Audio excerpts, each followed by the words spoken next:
Hi, hello everybody. Welcome back to the podcast. Today we have Peter A. Bell back again. Always welcome, always a pleasure.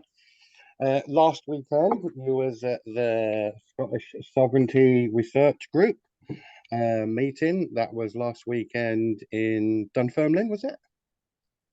Yes, yes, Yes, the it was in conference Dunfermline. centre. Yeah. I'm sure, like many other people, I watched it on YouTube. I think I've even watched Robert Bruce a couple of times. Great stuff to watch. Anyway, so to get started, so we can get your interpretation of the whole affair, Peter, I'm just going to read sort of a one quote from him, and just a quick one, just to get us started. So Robert Black, Professor Robert Black, KC, he said, while Scotland lost its sovereignty and was extinguished as a nation state, its judicial, legislative, and executive powers were all stripped away. England remained the same as it ever was, losing none of these. So, in essence, England acquired Scotland. It was a takeover, not a merger, and every corporate lawyer or any lawyer with a conscience would agree to that fact. I mean, that pretty. Let me get started on that, Peter. I mean, that's pretty abrupt and pretty clear, isn't it? Well, he didn't pull any punches, but you wouldn't really expect him to. He was giving a legal opinion, and he's very qualified to do so. And that was definitely the high point of the whole weekend. There were two things really that came out of it, and that was the Professor Black's legal opinion, which is tectonic. It shifts everything sideways. It's big. It's big. The other thing was, of course, being announced that Craig Murray is to serve as the Salvo Liberation Scotland ambassador. I think it's ambassador to the UN or just ambassador at large. I'm not quite sure, but he's been given this title of ambassador. So we must all refer to him now as Mr. Ambassador. Uh, Just like the old days for him, eh? but all in all, it was a tremendous weekend. I mean, I have great respect for the SSRG anyway, more perhaps than any other group working in the independence campaign.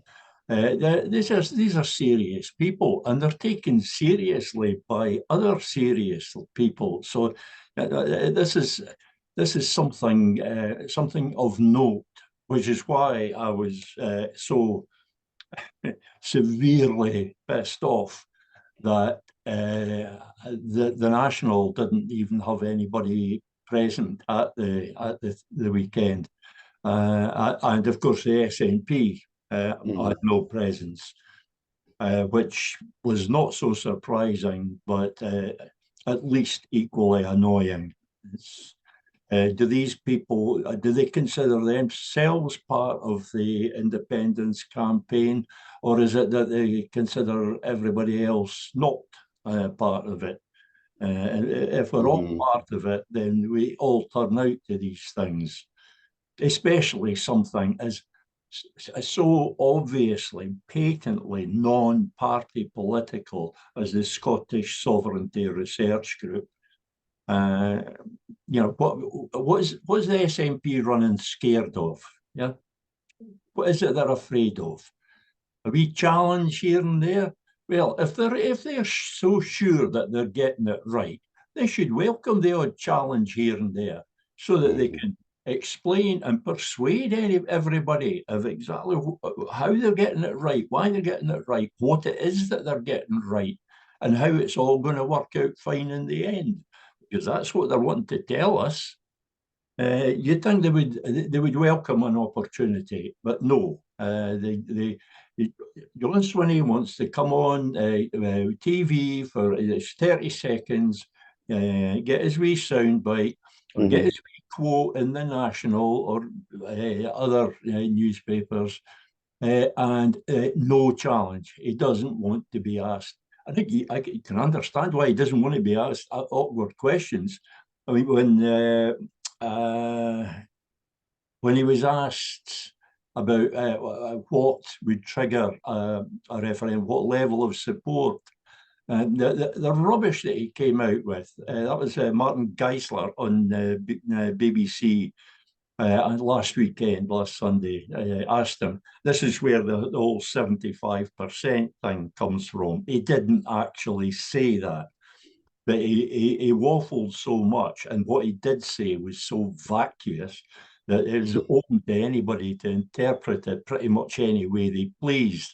So, it just totally unprofessional for a So politician. the PR did a good job there then. It was atrocious. Anyway, that's me said my piece about the SNP and the National not turning up. I tell you, the National's been playing catch up afterwards. I think they're mighty embarrassed to being caught out here. Yeah, I saw the article a couple of And days later. I'm pretty sure they'll make certain that they're there the next time, which hopefully will be next year. Hopefully this will become an annual thing, because it's 2 years since the last one, but hopefully it will become an annual thing. Hi. Well, I mean, I read in one of your blogs, and of course it's very interesting now that it's in the process, as it were. I mean, we roughly know how long these things could potentially take, and I noted your remark about, I don't know how likely it is to come for next year's elections, to give it some impetus. It's a difficult one, isn't it? We're talking now about the Salvo Liberation Initiative. It's not actually SSRG, but Salvo/Liberation.Scot had a major presence at the conference this year. And they were at the centre of it, which is hardly surprising because this initiative, going to the UN, it's another major move in the independence campaign, in the fight to restore Scotland's independence. I had reservations about it. Those reservations are pretty much gone after that conference, after everything that I heard at that conference, and in particular, Professor Black's legal opinion, and other things as well. Can I just ask you there, because I am really interested to know, because these things have always been known, for hundreds of years, even back in 2014. So, and remarking about what you said once, I think you said you went from a sort of 50% to 80% believer in it. So what exactly was it that Professor Black said that you hadn't realised before? You hadn't put two and two together. What's the connection there? It wasn't so much not realising anything. It was a case that I was dubious about the way that Salvo Liberation were framing the case. I didn't realise it had been put together quite so well, or was quite so strong. And then with Professor Black's legal opinion put on top of the research done by Sarah Salyers and others, and the whole, and of course the fact that Justice Burtu is now involved with Sharaf Fazizov, that as well, it gives you more reason to think that it will be successful. I now don't see how the UN can actually resist, but there's always politics being played in the background. There's international diplomacy at play here. So some outcomes can appear totally illogical to us looking on from the outside. But it was just the way that their case has come together, and what I heard about it at the weekend, and the way that all pieced together, It's now just this solid body of argument and evidence that looks pretty compelling. Yes. It's not that not so much that I learned anything new. It's just that I learned that what there was a lot better than I thought it was. If you see what I Okay, mean. that's really, really interesting. So can I just ask then, how do you think that sort of how does that relate, say, back to 2014 and to where we are now? Because to my memory, in my environment, although like these things were known, they were rarely talked about. The whole idea of the Treaty of Union and stuff. They were there, but they were kind of out in the outskirts and stuff. So do you think that this initiative at the moment is going to solidify that? And give it more impetus, get them more into the discourse of Well, political debate in Scotland. it already has, Eddie. It already has. The 2014, we've come a long way since then, and what has happened in the interim is that there's, I think it was Alf Baird that called it the intellectual wing of the independence movement, of which I'm an honorary member. He referred to the intellect, the people who've been doing research and thinking about things and discussing things. A big chunk of the movement, and the main exception being the political parties and the politicians, they were never part of this intellectual wing. But the intellectual wing of the independence movement has moved on dramatically since 2014. The politicians are still there. They're still in 2012, 2013. They've never left there. It was a comfortable place for them, and they've never left it. In their heads, they've never left it. But we've moved on a long way, and part of that has been, just as the very term independence was normalised by the Yes campaign for the 2014 referendum, so terms such as colony and liberation, these sort of terms, this whole topic of Scotland being a colony, it has now been normalised. And it was normalised, I think, before the SSRG conference, but if it was, it's even more so now. It's a topic of debate, a branch of debate that's not going to go away now. It's only going to become more and more prevalent, which, as I say, that was going to happen anyway.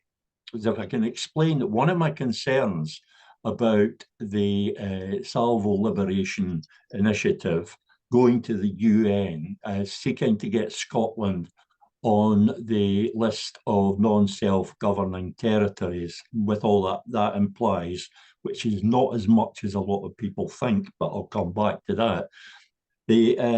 One of my concerns was, right, what if it fails? When you go into a venture like that, an initiative like that, you have to think of, what if it fails? Does it fail gracefully, or does it leave us squirming in the mud? Does it sweep the carpet right out from under us? And I was afraid that failure would be taken as, I mean, if the UN turned around and said, no, Scotland is not a self-governing territory, that would be taken, in fact, it would be validation of the Union. And so that would take away a big part of our argument, that unionists would then have be able to argue, oh, but the UN, you complain about the union this and the union that, but the UN says the union's perfectly fine. So yeah. That was a concern, but now I have so much more confidence that the initiative will succeed. I see it as being worth the gamble. I mean, the same will still happen if they fail, It will still be bad, but the chances of success now make it worth the gamble. Mm-hmm. Can I just ask you a question, Pete? Because of course this is all really, really interesting. But what Professor Black and Alf Bed and Sarah all kind of said was, and it's made plain is that Scotland had its own law, and that its people had authority over its representatives. Okay, so this is Scots law in Scots nation. So if I understand that correctly, what that means to me is that we literally are the arbiter of our own future. We can decide what we want to do, regardless of any external externalities, countries, or whatever. So, and I understand that in the modern context, we would have to have international recognition and all this.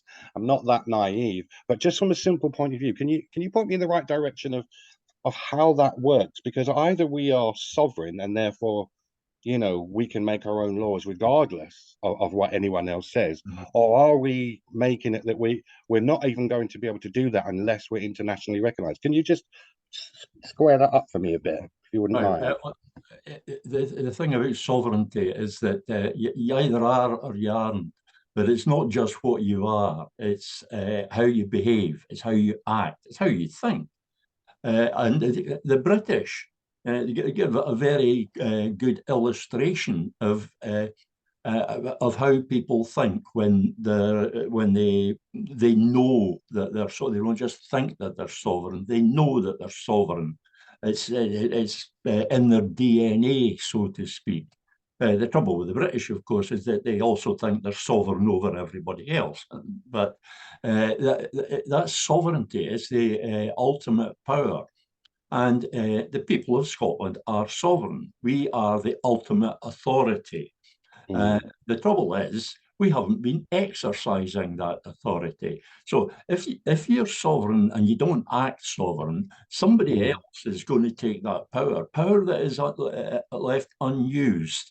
It doesn't just disappear, it doesn't evaporate. If you don't use it, somebody else comes along, picks it up and uses it. And because we haven't been exercising our own sovereignty, we've allowed the British to do that. We've allowed the British state to do that. England as Britain, whatever you want to call it. And they have been using that power against us. It's basically our own power. They are pretenders to our sovereignty. And really, all that's required to totally turn that around is for us to say, no, we are sovereign. Your authority is void. Your authority is false. It has no validity. It is not legitimate. It does not derive from the people of Scotland. Therefore, it cannot be legitimate in Scotland. It's basically just a case of saying it. That's the way it works with power. I mean, the British state only has the power that it does over us because we allow it. It has that power because it says that power and nobody challenges them. Power isn't given, power is taken, and it remains with the taker until somebody comes along and challenges them for it. And if the challenge succeeds, then that power changes hands. If it fails, it stays where it is, obviously. But it's always taken.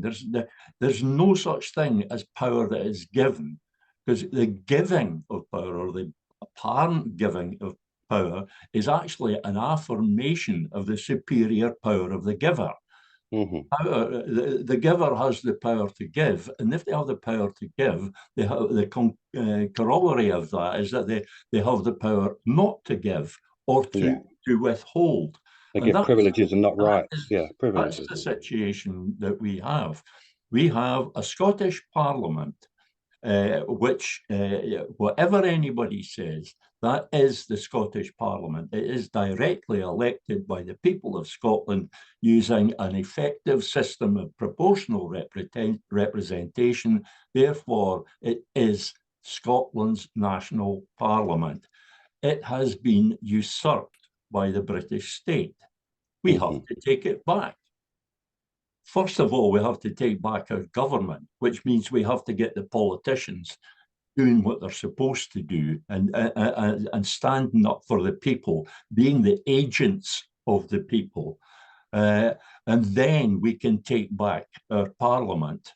And once we've taken back our parliament, we take back our nation. I know it sounds simple, but it actually is. That it is simply a case of asserting it and expect a challenge and be prepared to meet and beat that challenge. Okay. So sorry, that's what the manifesto. That's what Scottish UDI is. It's it's a form of UDI tailored to Scotland's circumstances. It's the clever way of doing UDI. And it's clever because it preempts the challenges. We expect challenges from the British state, and this Scottish UDI Manifesto for Independence preempts those challenges and at least makes it more difficult for the British state to mount a legal challenge, and very difficult for them to win that challenge. So yeah, it was inevitable that we got into talking about the Manifesto for Independence along with all this, because it's essential. It's essential. I've seen a lot of people, and this was another danger I saw with the Salvo Liberation Scot initiative going to the UN. Another danger that I saw, and it has been manifest for weeks now, if not months, and that is people describing the initiative, the Salvo Liberation Scot initiative, as a route to independence. And say, no, I think we should go down the Salvo route, because you should go down the UN route. That's how we'll get independence. There's something on the internet the other day about the UN decolonizing Scotland. Wrong, totally wrong. The UN will not decolonize Scotland. The only thing that will decolonize Scotland is the people of Scotland. The UN is there in an oversight role, oversight and support. The actual effort to restore our independence, to decolonize, that has to come from us. Yeah, that has to be an internal political and parliamentary process. And to meet the UN's standards, it has to be a referendum set up by the Parliament. So the whole thing ties together. The Scottish UDI would work without the UN. It would. But with the UN there supporting the effort to decolonize, it just makes it all the more powerful. It gives it far more legitimacy. That's kind of what I was asking. That's exactly the two things they're essential. But it's the local, internal to Scotland process, political and parliamentary process. That is the main thing. If that isn't there, there's nothing for the UN to support. What are they going to support? I mean, supposing the UN had said or was to say tomorrow, yes, that's Scotland on the list of non-self-governing territories, what difference would it make? It would make no difference at all, because we have no one's acting on it. We don't have political parties or a parliament or a government that is ready to act on that. So this brings it. Nothing at all would happen. Well, this brings it to what I would say is the crux of it, because if we take as or if we accept everything that was said at the weekend, we know about mergers and how we are, and the Treaty of Union's inoperable and stuff, and Scotland is sovereign, and the people are sovereign over its representatives and the monarchy. Okay, so but the context we are in now is that we have elected representatives who, which you stated at the beginning of this podcast, that they didn't even show up for this event, which leads me to believe that. I mean, for instance, like you said, if the United Nations agree with Salvo, okay, and it's literally a go ahead, and we need to get this process going. If we had the Scottish government behind us, there's pretty much that's what you need, isn't it? But we don't have that, do we? So what I'm trying to ask you, Peter, what's your analysis of how we get to that point? Because as we stand at the moment, our elected representatives don't seem to be having any interest in this at all, which is I can't understand. Well, the common response to that is, get rid of the SNP. And let's face it, it's mainly the SNP. It has to be, because the SNP is the dominant political force. So that's a get rid of the SNP, and even get rid of the Parliament. Well, that simply isn't going to happen. The best information that we have to go on is the polling. If anybody has better information, let me know. But the polling is telling us that the SNP is still going to be at the very least the biggest single party in the Scottish Parliament after the 2026 election. And they're therefore probably the party of government. That is going to happen. We have to assume it's going to happen. But there are people, and people who otherwise I might take seriously, people who are assuming that the SNP will be somehow out of power, or that they will be under the influence of some other party or parties, which will force them to behave differently. And neither of these things is going to happen. Neither of these things is a safe assumption at all in any way. The only safe assumption there is that the SNP will be, again, the dominant party, probably the party of government. And if it isn't the party of government, either as a majority or more likely a minority government, then it will be the party of government in a coalition, and it will be by far the largest party in that coalition. It will dominate that coalition. So the idea that you can just discount the SNP is total nonsense. So we're stuck with it. That's what it amounts to. We're stuck with the SNP. We're stuck with a vehicle which isn't moving. Yeah. So what do you do if there's somewhere that you've got to get to, and you've got to get to it in a hurry, and you've got a vehicle, but it isn't moving? Well, you move it. You make it move. You force it to move. You push it to get it started, or whatever you do, whatever it takes to get it moving. And that's what we're going to have to do.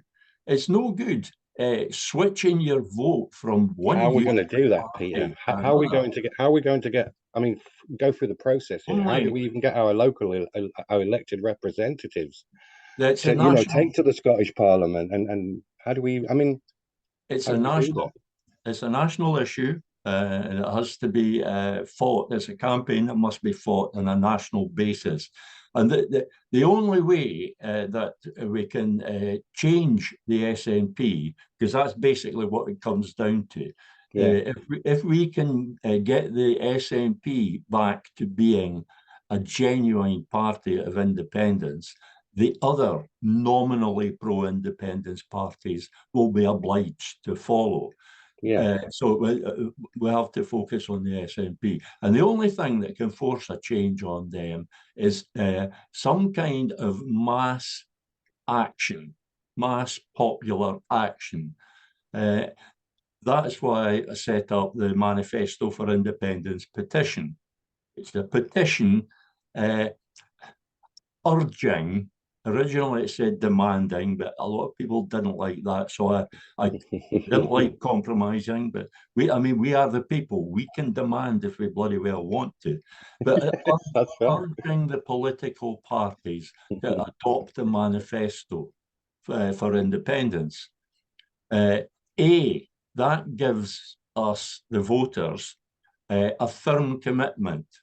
That gives us the assurance that if there is a pro-independence majority in the parliament, this, and this will happen. These things will follow.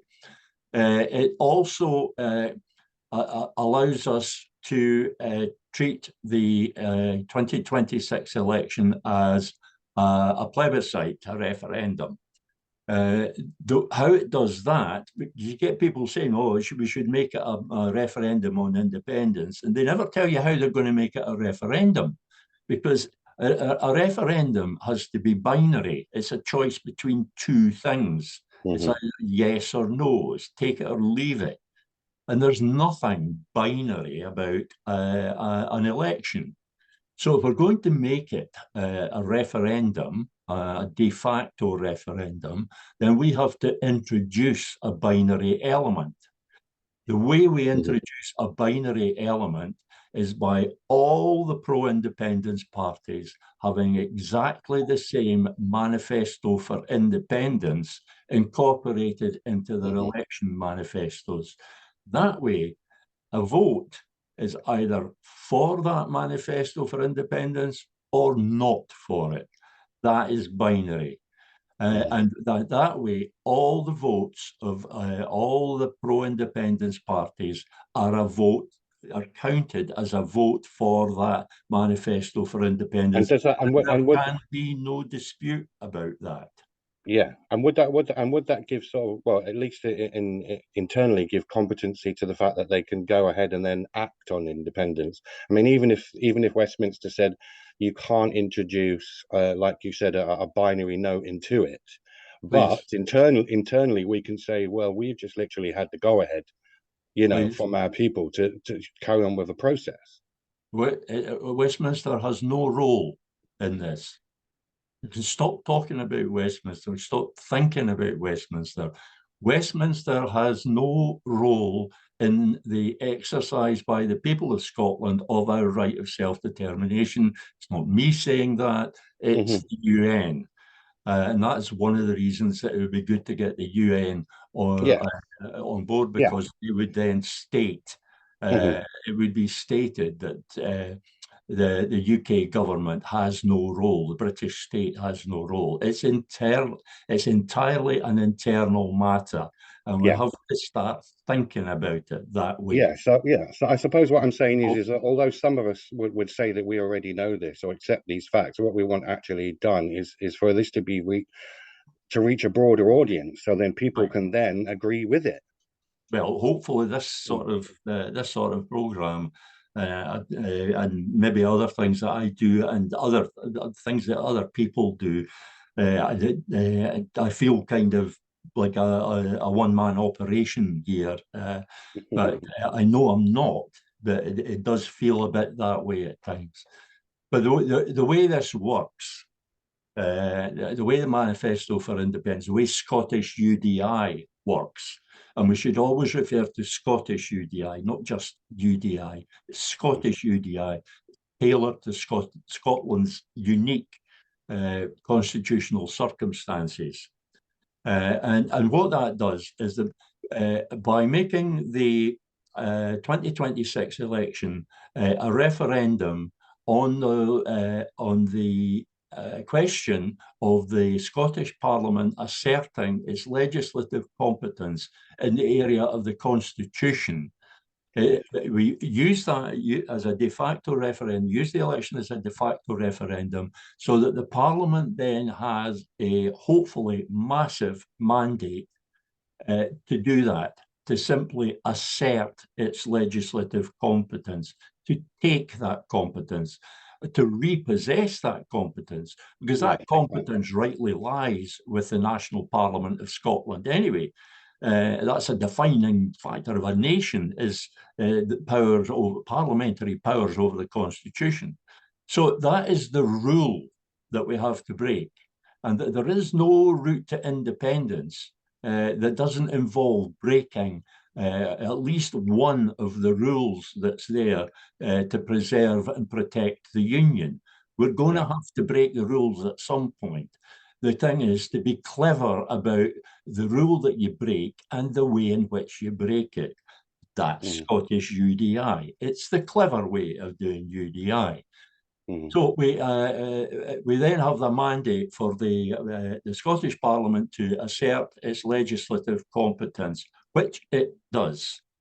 And immediately it does that, before even, we then proceed. We proceed on that basis. We don't wait for anything from anybody. We don't wait for a nod from Westminster, certainly, or the UN, or anybody else. We are the sovereign people. This is our parliament. Our parliament now has powers over the constitution. We use those powers like any sovereign people would.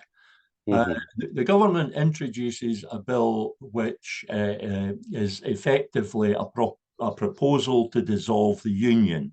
Quite a detailed proposal with, for example, and possibly the most important thing that would be included would be a provisional constitution, a sort of bare bones constitution that would simply allow us to be recognised as a nation. So that bill passes, it becomes an act subject to a confirmatory referendum of the Scottish people. This is where the referendum comes in. Not a referendum on independence, but a referendum on an actual proposal, so that everybody knows exactly what they're voting for or against. And if that proposal is accepted in that referendum, then that is it. It's over. There's no negotiating independence. Exactly. That's it. It's over. The only thing to be negotiated the divorce details, the post-independence settlement. And the big bits of that, the big things can be done immediately. There's lots of stuff that could take years to settle. This is when the lawyers and the civil servants come into it. We declare independence, and then it's up to the lawyers and the civil servants to tidy up all the loose ends. But that's what lawyers and civil servants do. That's what the lawyers and civil servants have done in every case of decolonization. So it is nothing new.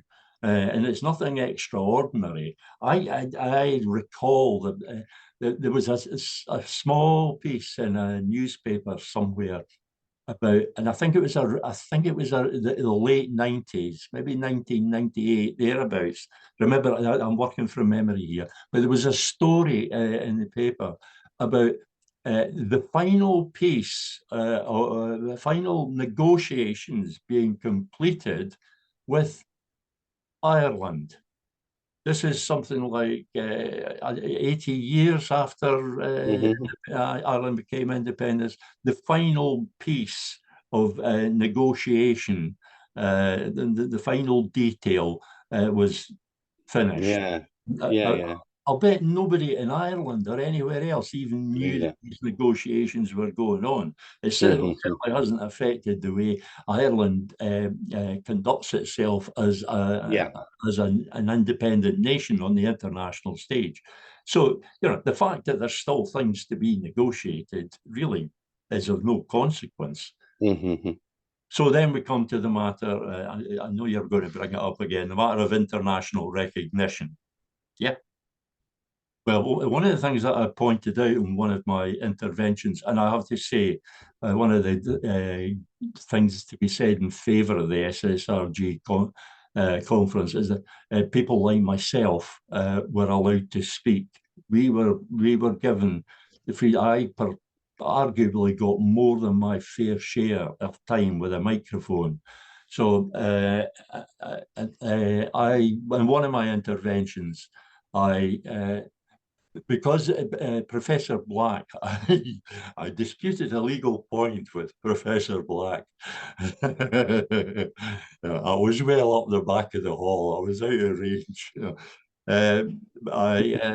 He was stressing that a nation is not independent, is not truly independent until it is recognized as such by other nations.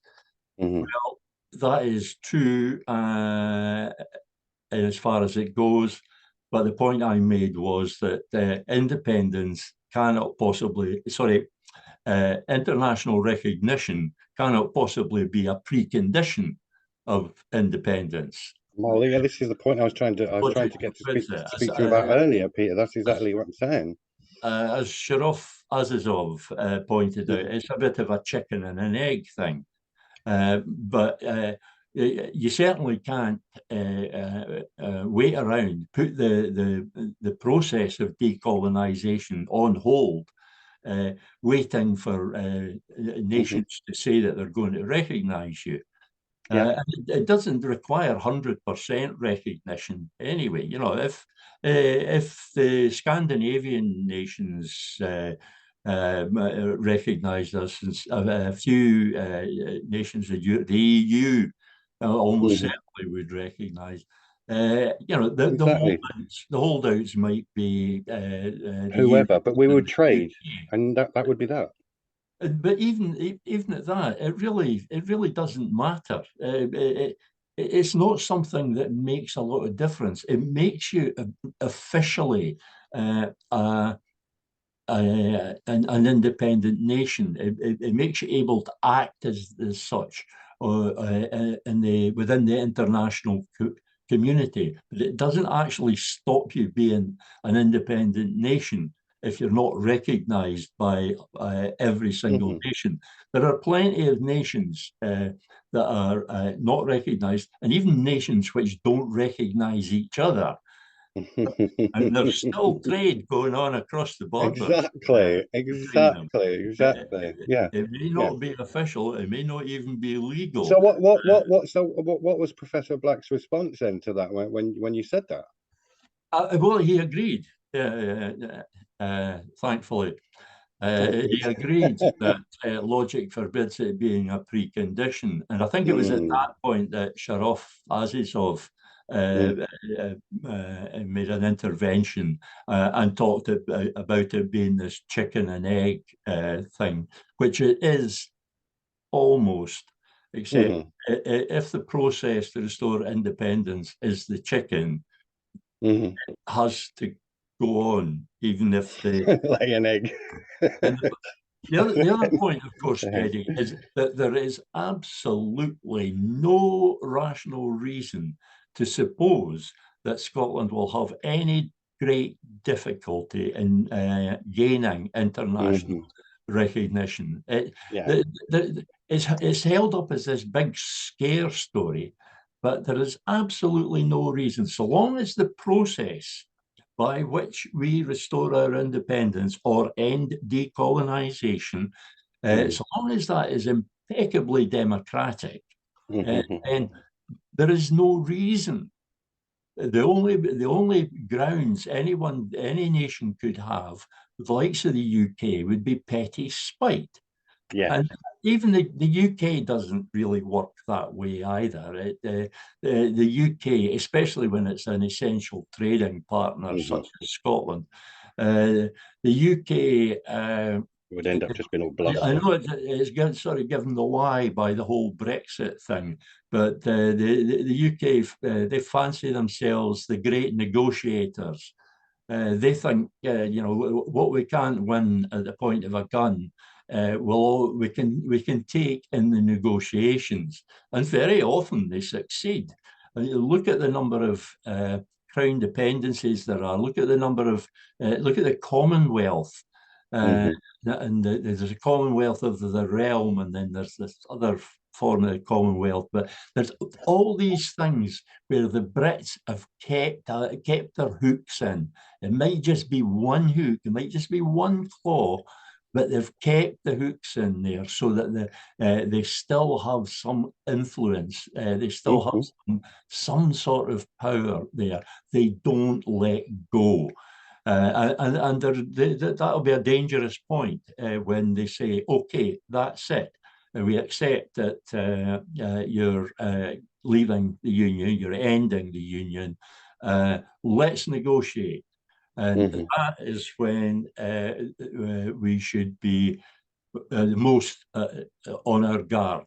When they decide they want to negotiate, that's when they get dangerous. And if I have any worries at all, it's that we have people, but this is because I'm looking at the likes of John Swinney and the rest.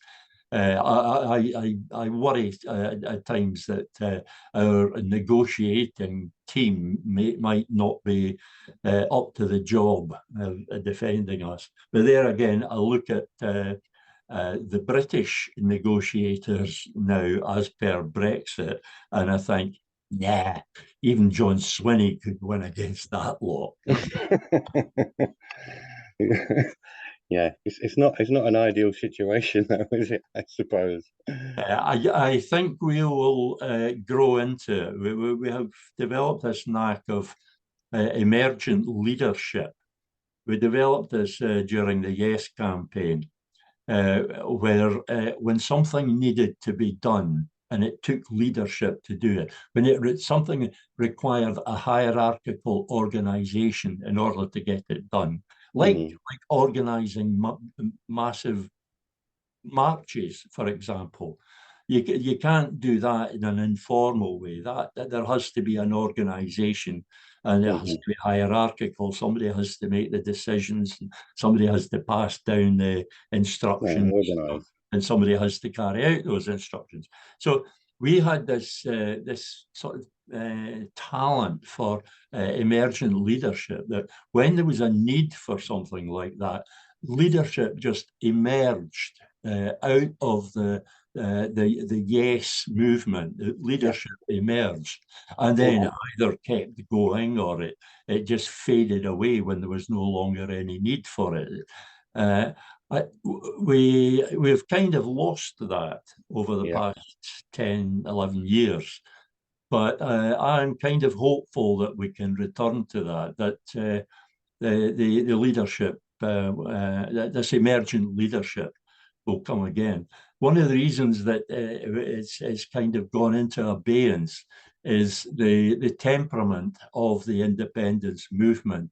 When people who come up with new ideas, novel ideas, new perspectives, the biggest obstacle you find when you're expressing a different view, or that you're trying to put forward a new idea, the biggest obstacle you find is not the unionists. They don't take any interest in that.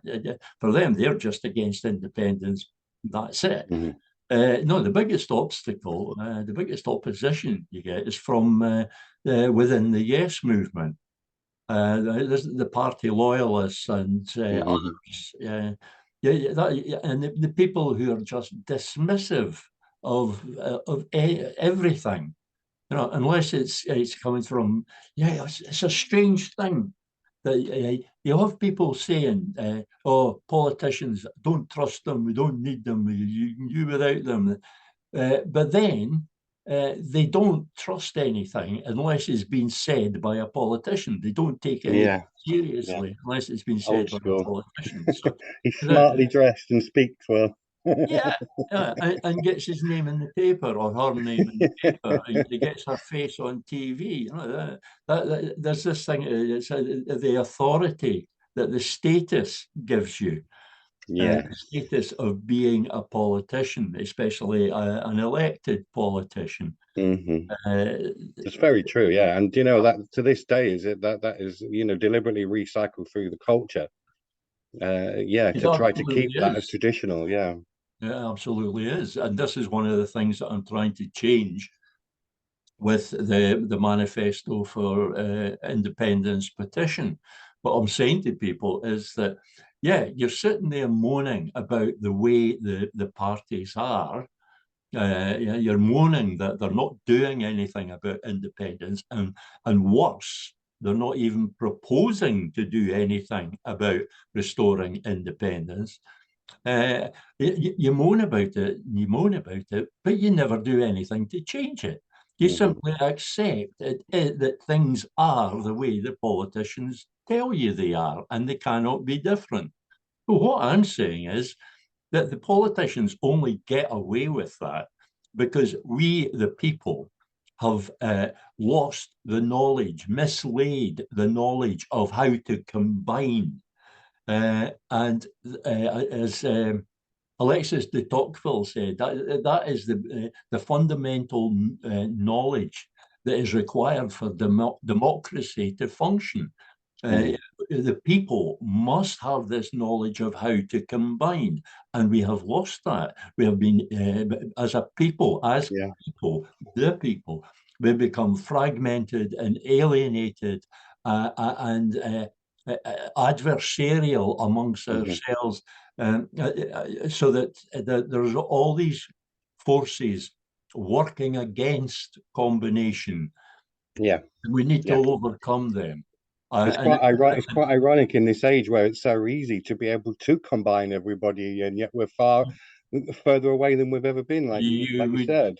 You would think so, but the ease and speed of communication actually it empowers the things that push people apart at least as much as it empowers the things that pull people together. So it's a bit of a double-edged sword. It could be used much better, but the whole point is that if people are going to combine, if they're going to come together, they need a venue, they need a point at which to come together. They need something that they can coalesce around. And that is why, again, I started the Manifesto for Independence petition. Partly because we need that. I've put the target at 100,000 signatures, simply to emphasize how important it is, and the sort of combination, the scale of combination that we should be looking for. Because if we achieve that once, we will change politics in Scotland forever. If we can just do that once, the politicians will be running scared. It's there as something for the people to coalesce around, because the Manifesto for Independence, there's no appurtenances to it. It's not laden with policy agendas or anything else. It is simply a manifesto for independence. It is simply a route to independence, a plan for restoring independence, and it is the only plan that there is. None of the political parties have a plan. None of them. If they had a plan, they'd tell us. Nobody asks them what their plan is. Well, nobody apart from me and a handful of other people. There is no plan, like you said, talk about independence. They talk about independence at a time such as this, when there's an election in the offing. They talk about it. And they make statements such like, we are the party that will restore Scotland's independence. Ask them how, and they've got absolutely nothing to say on the matter, not a thing. Or they give some waffle, blah, blah, blah, blah, blah. Well, we will increase support and blah, blah, blah. I think, no. What is the actual process? What will you actually do? What will be the first thing? Assume, Mr. Swinney, assume that you are returned as First Minister again after the 2026 election. What will be the first thing that you do, your first act on the constitutional issue, your first act towards restoring Scotland's independence? What will your first act be? Something you actually do. And everybody should be asking that question. Nobody Well, is. he would say he's not going to do anything until he gets this huge amount of support, which anybody with half a brain knows is just ridiculous. Well, he's not going to get that support No. because he isn't really asking for it. He's asking for support Mm, for his party. He's not asking for support for independence.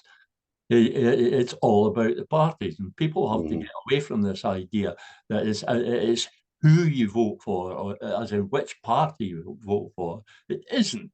It's what you vote for. If the parties don't have some sort of proposal that you can vote for, then you're simply voting for the party because it's the party. party. Yeah, exactly. You're not actually voting for anything. And it has to be a real commitment. We don't want another British Labour Party that promised everything during the Mm-hmm. election, the 2024 election campaign. And they've gone back on, not just reneged on every promise, they've done the exact opposite in many cases of what they said they do. It's been the most brazenly dishonest election that there's ever been, I think. You know, I mean, they had more honest elections back in the 18th century, for Christ's sake, Yeah, yeah, when yeah. they were openly bribing voters. Yeah, Hmm. Well, no, you need ID, like photographic ID and everything these days. I mean, these just are more adding more control over the voting as well. The way I see it, I don't see it as that a conspiracy theory. well, Lots of poorer people and stuff, and people who hardly have any interest in politics.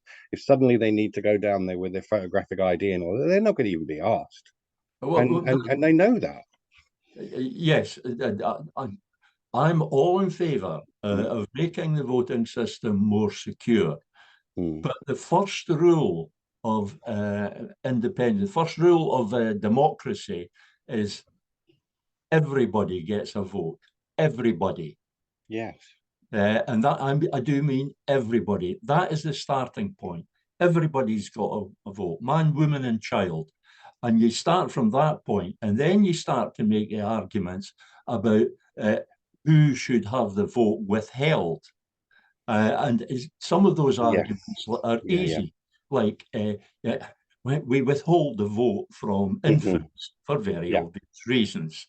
That's an easy argument to make when they're Hmm. 2, 3, 4, 5 years old. It gets more difficult when they're 13, 14, 15. And then it really gets to be impossible to make an argument to withhold the Hmm. vote from 16-year-olds. I wouldn't want to make that argument anyway. But we start from that position that absolutely everybody gets a vote.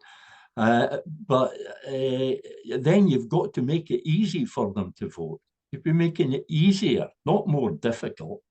The whole security thing has been used as a disguise. It's Yes. a mask because it is all about keeping certain voters away from the polls.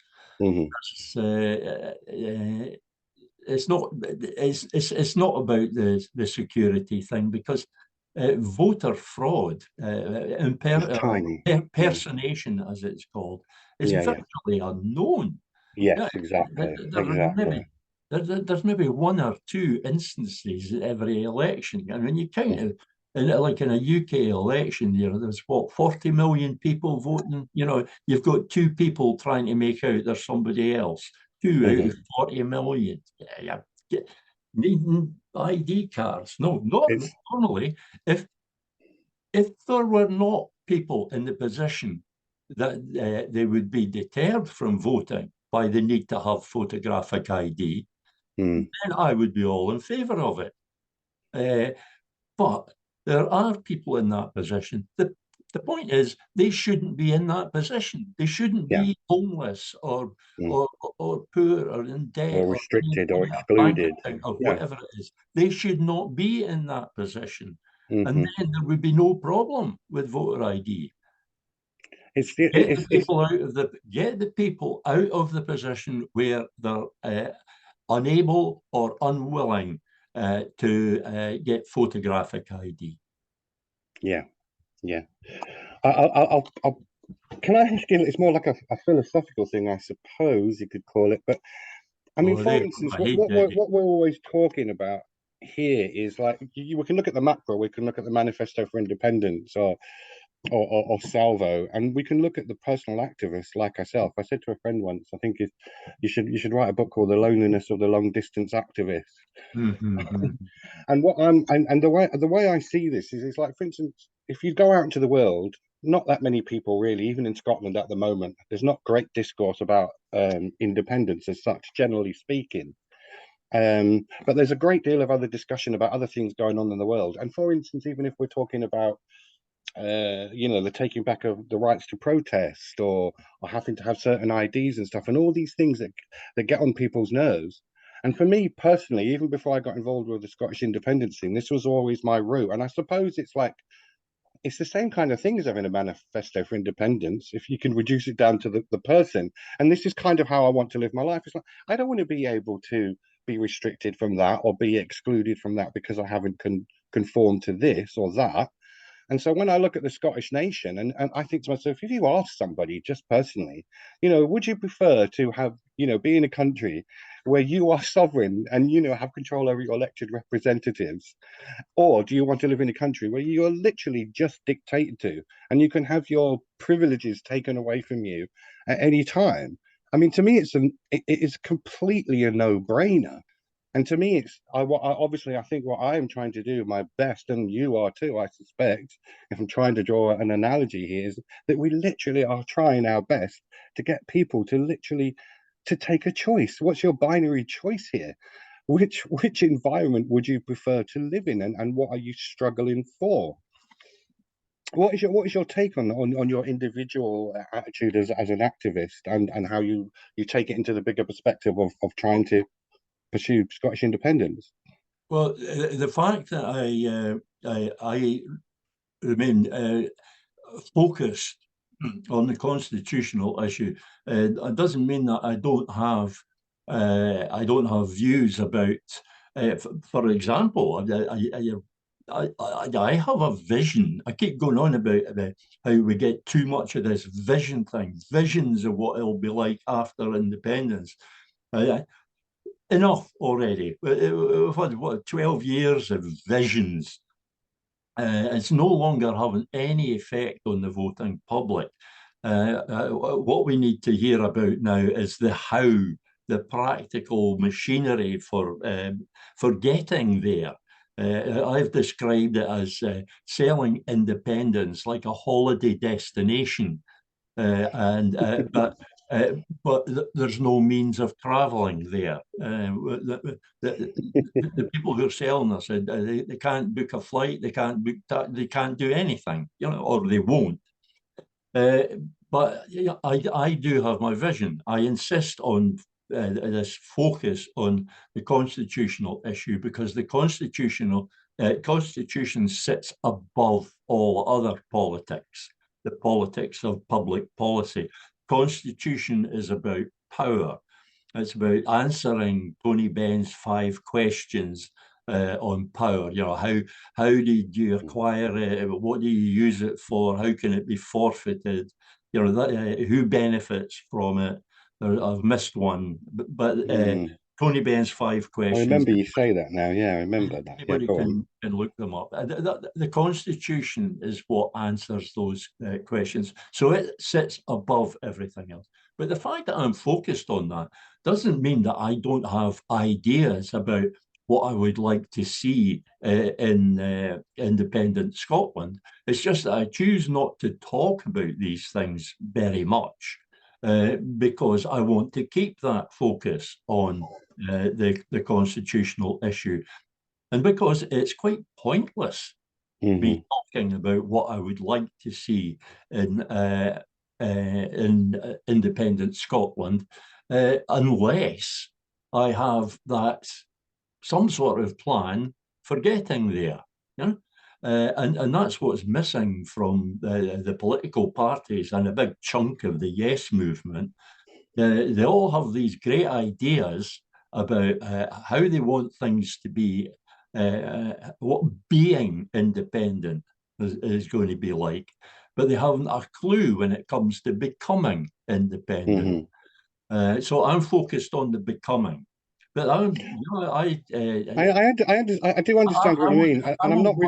peace and an end of disease and poverty. I'm Just not. same I'm as not any asking beauty for. queen.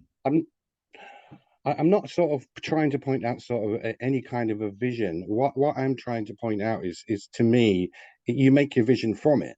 So what I would argue is that if you had two choices and you have literally two ways to have your society controlled, whether it be the Scots way or whether it be the English way, which way would you choose? That's your binary choice. Yeah. Now that leaves the vision or no vision. It takes it out of the context. What I am saying is to me, if you break it down into that binary choice, surely you would choose the Scots one, because that gives you much more freedom to create visions rather than be told what you're dreaming. The trouble then, Eddie, becomes getting people to perceive it as that such a choice. It should. Why would that be difficult, Peter? I mean, is it just me? It sounds pretty simple to me. Like I said, it's a philosophical thing, but it seems pretty straightforward. To be honest, I think it's perfectly simple as well. But I find it difficult to imagine. Like it's like trying to imagine being unable to read. If you're literate, you simply cannot imagine what it's like to be unable to read. It's just like if you can see, you cannot imagine what it's like to be blind. You can close your eyes, but then you always know you can open them again. So you don't know what it's like to be blind. And I don't know what it's like to be apathetic or alienated or disconnected from the democratic process, because I have never been that person, and I just find it very difficult to understand that mentality. So what I always say is that the electorate is a dumb beast. It doesn't matter how smart. But the SSRG and stuff, well, I would sort of counter argue, wouldn't they counter argue and that say, well, this is the colonized mind we're talking about here, Peter. I mean, Absolutely. yeah. Because yes. what I'm trying to, I think what I'm trying to get at is it is the colonized mind that's affecting us. I mean, you said earlier about sovereignty, and your words were, I think, to be sovereign, you have to act sovereign. Yes. Which is kind of the key, and we're not acting sovereign, and we're not even doing it individually, although we don't even probably pay attention to that fact. But I'm just saying, underlying that, I do think each and every one of us, even people who don't get involved with politics, like I said, they're just commenting on the world around them. If only they would stop and consider that it's all politics, even to a little degree, then we might see this mass change that you're on about. Because I think I agree with you, we need a mass change. And even with what's going on at the moment, hopefully this will be a mass change in the culture of Scotland. But it's a big ask, isn't it, under the current context? The problem we have is getting people to start the process of decolonizing their mind. Yes. A lot of people started that process. They made some steps in that process, and everybody in Scotland, everybody who's been brought up in Scotland, their mind is colonised. This isn't, some people take it as an insult when you say this, but it's simply a fact of life in Scotland. Yeah. If you live in a place that's been a colony for 300 odd years, and you've been brought up in it, and you've been immersed in that colonial culture, your mind is colonised. If your mind wasn't effectively colonized, then the colonizer would need troops on the ground to keep order. So all our minds are colonized, and I include myself in this. Yeah, me too. You don't get rid of that in one generation. It will take successive generations till we're rid of it. But we can start to effect change if we can get people to start questioning those aspects of their colonized minds. And thinking in terms of being empowered again, thinking in terms of being sovereign, is how you get people to first what was it I said during the Yes campaign? I said that everybody who moved from no to yes, they started that journey. We used to talk about the journey, yeah, from no to yes. Yeah. Everybody who made that journey, completed that journey, started by questioning the union. They Hmm. started by questioning the way things are. And Yeah. uh, Okay.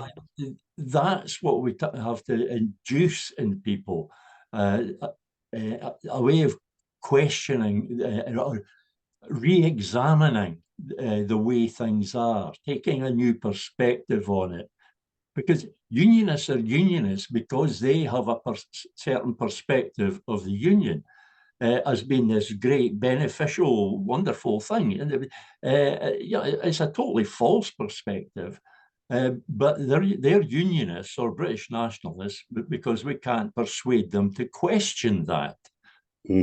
If they're British nationalists, I used to say a unionist is someone who has not yet questioned the union. A British nationalist is someone who insists that the union should never be questioned. Uh, if we can induce people to start say, does it have to be like this? Is there a better way? But it's getting people to that point is very difficult. We keep being told that, you know, this is going to be the straw that breaks the camel's back. You know, Hmm. Brexit was supposed to be Boris Johnson as Prime Minister. Now it's Nigel Farage as Prime Minister, and Yeah. now it's what they've done to Grangemouth and the heating allowance, and what they've just done to fisheries. And Everything's Flamingo Land and supposed all to of it. be Yeah. everything's supposed to be the final straw. So this is supposed to be the last straw, and it never is. It Hmm. just never is. It's gone to the stage where it's hard to imagine what the British state would have to do to Scotland for Yeah. people to start questioning the system. I Uh, totally agree. I totally agree it's with that. Do uh, you know what? There's a relation. It reminds me of scandals. I mean, back, I don't know, Perfumer affair or 70s, and a scandal would be the end of your career as a politician or whatever. Nowadays, there's just, there might be news for 5 minutes and then they're gone and nothing's ever done. it used to Mm, be that if you manage to have your political career, if you manage to be rehabilitated at all, it mhm. took years. You know, Yeah. you had to go to the back benches and work behind the scenes, and keep Now it that's all straight. just, Yeah, yeah, maybe for a decade, and then you get some party office or some junior minister, whatever. Uh, yeah, it took that long years. to rehabilitate someone. Now it's almost instantaneous. Genius. You Yeah, know, that's right. the PR people, the media relations people seem to go to work instantly. As soon as somebody is caught barbecuing babies or whatever, you know, that's what it would take to shock people. Somebody, Yeah, uh, yeah, and as soon as the media relations people are in there, I don't know, I don't know how you sort of cover that up. Barbecuing babies, that was a bit extreme. That would be a challenge for the media relations people. But there are other things which are almost as bad. yeah, Taking bribes, cheating expenses, or whatever. You can be rehabilitated in a matter of months or even weeks. It's if we look back over the past 5, 10 years, the number of politicians who've been disgraced, and if they so choose, a lot of them choose not to, but if they so choose, they can end up right back there in front again. mhm. It's really weird. The Yeah. It's rehabilitation. it's it's just it's just really strange to see what just suddenly becomes normalized, what's acceptable, and you know, whether it's that or whether it's you know, the muddied water of all the politics is Well, out you there. It's see, really, in really the difficult. old days, Eddie, we knew how to do a scandal. Oh, we really knew how to do a it would be front page of the Daily Express for weeks. Oh, you mentioned the Profumo affair. How long did they drag that out? And then there was, Well, yeah, exactly, and exactly. they really knew how to do it. But in these days of rolling news and Mm, uh, Twitter, X, for goodness sake, mm, there's some poll showing that there's some incredible, like 60 odd percent of people regard Twitter as their main source of news. I think yeah, it was Elon yeah. Musk that was boasting about it. That's an incredible number. He was probably just talking about America. Uh, But it's true, though. It sounds probably about right. this is what we're up against. You know, the TikTok attention span. You know, Mm. the 30-second video. Who the hell? Who the hell reads an entire newspaper article these days? Yeah. Very true, Look at very the true. National. Look at the National, for example. It's the same for any other newspaper. Look at the National. Uh, Read the comments below the line. I'll guarantee a third, maybe a half of them, very quickly becomes obvious that they haven't read the article. They're Hmm. commenting on the headline or what other people have said about the article. Yeah. Don't read the article. They Mm. don't read. I've had the same experience with Scottish UDI and Manifesto for Independence. People commenting on it, usually negatively, and it becomes instantly obvious that they haven't even looked at it. And yet they're there pontificating about it. Hmm. Just shouting slogans. There's people, like, for example, who say it's not democratic because it doesn't allow for a vote. I said, hang on a minute, there are 2 votes in there, arguably 3, because you've got the de facto referendum on the Parliament's powers, you've got the actual confirmatory referendum, and you've got the election of the government that has the Manifesto for Independence and its election manifesto. So that's like 3 votes. What can possibly be undemocratic about that? And the Hmm. third one of these votes, at least the third one, the confirmatory referendum, will, in all probability, be overseen and supported by the UN, which brings Hmm. us back to where we started. Yeah. Did, Yes, did it you does. see how I did that? That was Yeah. very clever, Peter. Well done. You're getting the hang of this. Oh, yeah, yeah. All I've got to do now is learn how to shut up for a wee while. I think that's probably why I do this, because then I give myself a chance to shut up, Peter, probably. Well, yeah. Disaster again. I've had, I think, 3 shots now trying to create video of me explaining about Scottish UDI and the Manifesto for Independence. All right. And as I think you mentioned earlier on, I was privileged to be invited to give a presentation on the Manifesto for Independence at the SSRG conference. It was a lunchtime event, and the arrangements were a bit. It was about 45 minutes late starting, and it got to be very informal because people were going for their lunch and popping in for a wee while, and there were, I think, about maybe a couple of dozen people were there, either for all or part of the thing. Uh, Hmm. Anyway, story is, I had video camera there. I got it all set up and ready to record this. And just yesterday, I went to edit the video and discovered that the video itself is wonderful. It's beautifully framed. I look great. There's no sound. No There's sound. no Oh sound. God. I I feel was for you there, Peter. I was using an external camera, an external microphone, and I think there must be something wrong with it, or I forgot to switch it on, or something. So yeah, Right, Peter. I better stop now. Or like you said, we could go on all day. But yeah, that. Is there anything else you want to add, Peter, before we wind up this time? only there's one thing, Go and ahead. that is please, everybody, Manifesto for Independence.scot.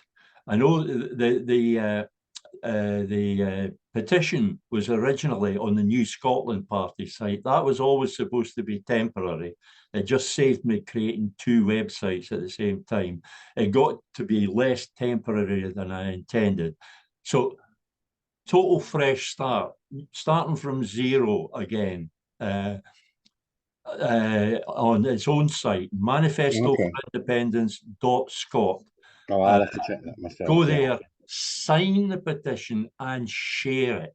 And then once you've shared it, get up tomorrow morning and share it again. And do that every day.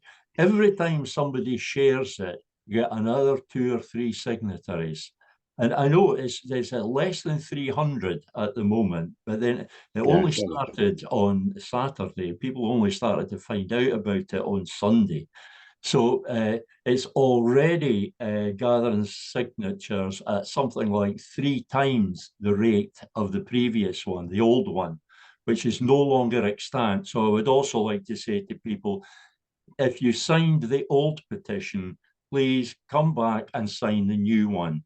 Your signature will not be counted twice. The old one is defunct. I was hoping I could find a way to just transfer the signatures, but when you think about it, obviously there cannot be. There's a way to export the signatory data. For obvious reasons, there's no way to import. So that was an easy choice for me, actually, because I was just as happy to start from scratch again. And that's what we've done. So please sign it, sign it. Imagine if there was 100,000 signatures on there. Imagine if we could go to the politicians and say, right, here's 100,000 people that probably aren't going to vote for you because you haven't adopted the Manifesto for Independence. 100,000? That would be the $64,000 question for the It's party. the only thing. It's the only thing that's going to work. It's the only thing that the politicians will pay attention No, to. I think in principle you're correct. Absolutely correct, Peter. Okay, listen, before we go, we'll just say I'm sure you'll come back on again, Peter, and maybe we could discuss, next year's elections and the constituency vote and the list vote. That might be fun. But we'll leave that for next time on this lovely sunny day. We won't spoil it for half the population. Right, thanks very much, Peter. I'll catch you next time. All the best. Bye, Eddie. No worries. Take care.